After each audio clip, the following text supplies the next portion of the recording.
Senhor presidente, faço questão de vir aqui da tribuna, local de trabalho confiado a mim, por 1.843.735 eleitores, fazer um comunicado que vai decepcionar os que torciam pela minha ida para os Estados Unidos, achando que assim eu ficaria distante da vida política no Brasil. Os mais de 57 milhões de eleitores de Jair Bolsonaro clamam por mudanças, e certamente isso inclui a área internacional. Quem não se revoltou com 1 bilhão e 300 milhões de reais enviados por ano para a ditadura cubana, com o trabalho escravo dos mais médicos, o financiamento do BNDES para Odebrecht construir o Porto de Mariel em Cuba e outras obras usando o mesmo esquema, como o metrô de Caracas na Venezuela, a hidrelétrica na Nicarágua, perdão de dívidas de ditaduras africanas. Dinheiro esse suspeito de retornar dentro de caixas de uísque para Lula, conforme confidenciou em sua delação Antônio Palocci. Era o Brasil se aproximando dos regimes autoritários que são a escória do mundo, regimes que massacram as liberdades individuais. Para reverter essa imagem, senhor presidente, é importante ter um bom embaixador em Washington, alinhado com esse sentimento da população. Nos Estados Unidos está a ONU, a OEA, os embaixadores que têm contato direto com seus chefes de Estado. Lá está a imprensa do mundo inteiro. Está também o homem da maior potência militar e econômica do mundo. Cito como exemplo dessa importância a atuação de Donald Trump no G7, que brecou as intenções de internacionalização da Amazônia. Este é apenas um caso de como Washington é um posto-chave no mundo e jamais foi negligenciado, seja pela direita ou pela esquerda brasileiras, que lá fazem gestões propositalmente positivas ou negativas como expressão da sua política internacional. Além disso, senhor presidente, existe também a história dos nossos países. Os Estados Unidos foram o primeiro país a reconhecer a independência do Brasil em 1824. Foram também os primeiros a receber uma embaixada nossa em 1905, sob gestão do chanceler pan-americanista Barão do Rio Branco. Estar próximo dos Estados Unidos é resgatar a boa diplomacia nacional. É, nas palavras do nosso primeiro embaixador nos Estados Unidos, Joaquim Nabuco, ter ao seu lado, abre aspas, o maior dos exércitos, a maior das marinhas, exército e marinha que nunca poderíamos ter, fecha aspas. Tradição esta, ciente que o posto de embaixador exerce uma missão política, como já nos exemplificou embaixadores de fora de carreira, como Walter Moreira Salles e Oswaldo Aranha. Ambos embaixadores em Washington, com apenas 40 anos de idade, sendo que o último sequer falava inglês.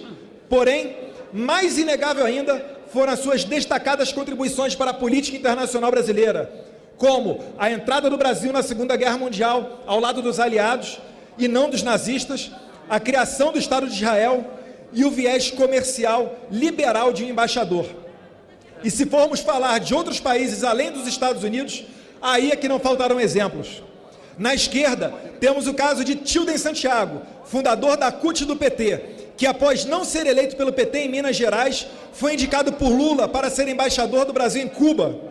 Lula certamente não indicou seus filhos, pois eles estavam ocupados com outras funções, como a de ser o Ronaldinho dos negócios. Embaixador é alguém que representa o Brasil no exterior. E se um político que não conseguiu se eleger foi representar todo o conjunto dos brasileiros no exterior, o que dizer então sobre o deputado mais votado da história do país? Certamente não me faltaria legitimidade, e isso é um fato que independe de interpretações. Portanto, este que aqui vos fala, filho de um militar do Exército Brasileiro e deputado federal, e que foi zombado por ter tido aos 20 anos de idade um trabalho digno e honesto em um restaurante fast food nos Estados americanos do Maine e Colorado, diz que fica no Brasil para defender os princípios conservadores, para fazer do tsunami que foi a eleição de 2018 uma onda permanente. Assim, senhor presidente, me comprometo a caminhar por São Paulo, pelo Brasil e, por que não, pelo mundo, buscando identificar aliados que tenham interesse em servir o seu país nessa guerra cultural contra aqueles que querem destruir a identidade ocidental, os valores judaico-cristãos e as liberdades individuais. Gostaria ainda de agradecer a todos que entenderam a importância da minha indicação para esse posto-chave e acreditaram que eu poderia desenvolver esse trabalho em Washington em prol do Brasil. Muito obrigado aos apoiadores, aos internautas, ao presidente Jair Bolsonaro pela indicação e por não se curvar ao politicamente correto, aos senadores Davi Alcolumbre, Nelsinho Trade, Lucas Barreto, Márcio Bittar, Chico Rodrigues e Vanderlan.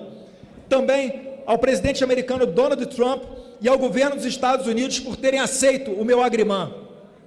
Agradeço igualmente os senadores que conversaram comigo e me receberam gentilmente em seus gabinetes, ao ministro do Interior da Itália, Matteo Salvini, ao ex-embaixador da Argentina no Brasil, Carlos Magarinho, e ao chanceler Ernesto Araújo.